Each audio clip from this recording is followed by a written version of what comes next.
اگر آپ چینل پر پہلی بار آئے ہیں تو ابھی سبسکرائب کر کے بیل آئیکن پریس کریں اور رہیں باخبر۔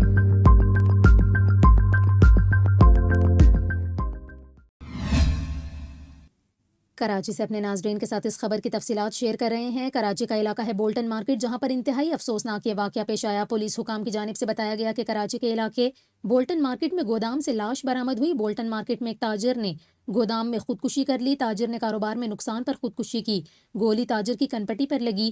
حکام کی جانب سے بتایا گیا کہ جاں بحق ہونے والا شخص کاسمیٹکس کا تاجر تھا۔ تاجر نے ملازمین سے کہا کہ تمام کیمرے بند کر کے نیچے چلے جاؤ، اور دکان میں خود کو گولی مار کر خودکشی کر لی۔ ملازمین کی جانب سے پولیس کو جو بیان دیا گیا اس میں کہا گیا کہ تاجر کاروبار میں ہونے والے نقصان کی وجہ سے کافی زیادہ پریشان تھا۔ نیچے گئے تو گولی چلنے کی آواز آئی، بھاگتے ہوئے اوپر گئے تو مالک کی لاش اور پستول ملی۔ افسوسناک یہ خبر آپ کے ساتھ شیئر کر رہے ہیں کراچی سے، جہاں پر خودکشی کا ایک اور یہ واقعہ پیش آیا۔ بولٹن مارکیٹ میں کاسمیٹکس کے تاجر نے کاروباری نقصان ہونے پر خود کو گولی مار کر گودام میں خودکشی کر لی۔ بتایا گیا کہ تاجر کاروبار میں ہونے والے نقصان کی وجہ سے کافی پریشان تھا۔